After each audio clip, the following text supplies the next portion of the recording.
अस्सलाम वालेकुम दोस्तों, आज मैं आप लोगों के लिए बहुत ही यूनिक लाजवाब सी रेसिपी लेकर आई हूँ। बिना गोश्त दाल सब्ज़ी के बगैर ये रेसिपी बनेगी और इतनी लाजवाब बनेगी। अगर आप भी रोज़ाना के रूटीन के खाने खा खा के बोर हो गए हैं और कुछ नया खाना चाहते हैं, कुछ ट्राई करना चाहते हैं, तो बस ये रेसिपी आप ट्राई करें फटाफट से और इसको बनाना स्टार्ट करें। यकीन मानिए इतनी बेहतरीन ये रेसिपी बनेगी और इसका आज आपको मैं ऐसा तरीका बताऊँगी बनाने का कि खाना वाला उँगलियाँ चाटता ही रह जाएगा। तो फिर चले रेसिपी देख लेते हैं। बिस्मिल्लाहिर्रहमानिर्रहीम। यहाँ पर मेरे पास बेसन है 1 कप और बेसन को मैंने पहले छान लिया था। तो 1 कप यहाँ पर मेरे पास बेसन है। इस पर अब मैं शामिल करूँगी 1/4 टीस्पून इसके अंदर नमक शामिल कर रही हूँ। 1/4 टीस्पून इसके अंदर शामिल कर रही हूँ मैं लाल मिर्च का पाउडर। ज़ीरा जाएगा इसके अंदर पिसा हुआ, ये भी 1/4 टीस्पून है।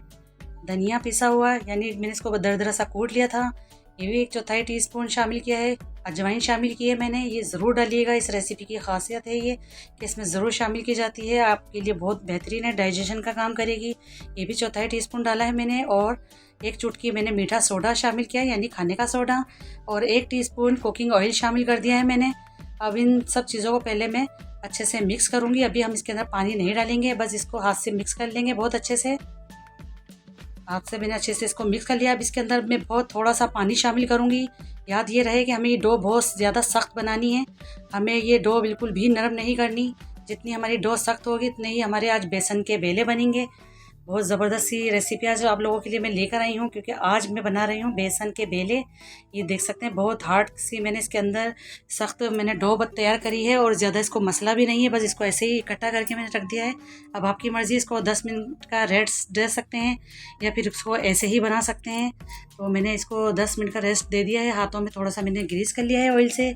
अब मैंने इसका छोटा सा एक पोर्शन उठा के हाथ में इस तरह से मैं इसके पतले पतले से बेले बनाती जा रही हूँ। कोशिश ये करिए कि बहुत ज़्यादा पतली बनाएं आप, क्योंकि अगर हम इसको मोटे बनाएंगे तो आगे जाके इसको फूल जाना है। तो इसको बहुत ज़्यादा इसको हमें पतली पतली सी तैयार करनी है और छोटे से पोर्शन को उठा के हमें बस हाथों में इस तरीके से इसको करते जाना है और ये बनती जाएगी। बहुत ज़्यादा बड़ी भी नहीं बनानी है, ना ही बहुत ज़्यादा छोटी बनानी है। आपकी डो बस सख्त होनी चाहिए, इस बात का आप ख्याल रखिए। और प्लीज़ जब आप इस तरह की मिक्सिंग करें और या इस तरह बेले तैयार करें तो हाथों को पहले अच्छे से वॉश कीजिएगा, क्योंकि मैंने भी 20 सेकंड तक पहले हाथों को वॉश किया है फिर काम शुरू किया है। तो ये देख सकते हैं कितनी ज़बरदस्ती हमारी बेलें बन रही हैं। ये देखें कितनी सारी मैंने इसको बेलें बनाकर तैयार कर दी हैं। अब अगला स्टेप मैं आपको बताती हूँ कि हमें क्या करना है। तो यहाँ पर मैंने एक पैन के अंदर यानी कढ़ाई के अंदर मैंने पानी रख दिया था बॉयल होने के लिए। तो ये देख सकते हैं, आपको नज़र भी आ रहा होगा कितना अच्छा सा पानी बॉयल हो रहा है। फ्लेम को मैंने हाई किया हुआ है।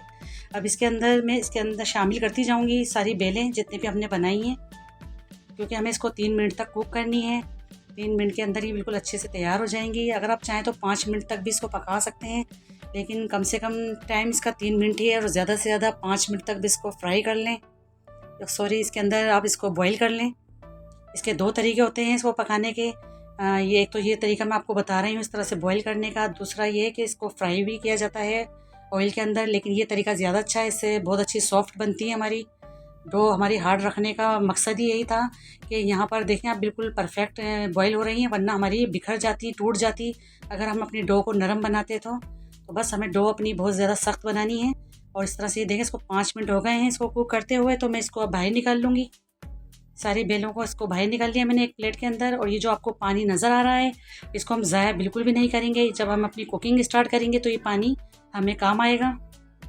बस ये देख सकते हैं। अब चलते हैं, मैं इसके लिए एक स्पेशल मसाला बना लेती हूँ।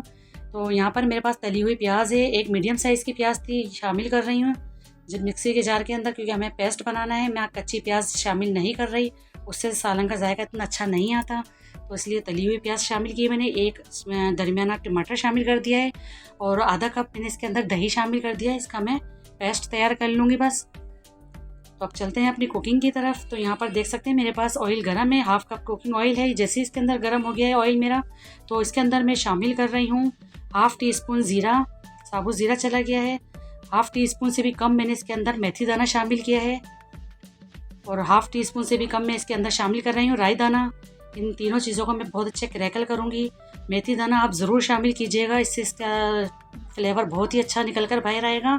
तो अब मेथी दाना ज़रूर शामिल कीजिएगा इस रेसिपी के अंदर। तो ये देख सकते हैं, सो जैसे ही क्रैकल हो गया तो मैंने इसके अंदर लहसुन का पेस्ट शामिल कर दिया है 1 चम्मच। जो कि बहुत ही ज़बरदस्त इसका टेक्सचर आएगा।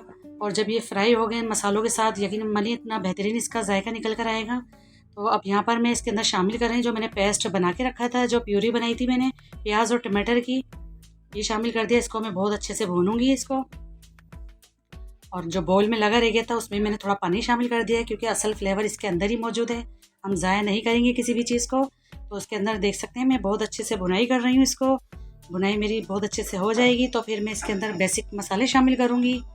तो पाउडर मसाले शामिल कर लेते हैं अब यहाँ पर हम। तो यहाँ पर मैं शामिल करूँगी 1/2 टीस्पून कश्मीरी लाल मिर्च का पाउडर,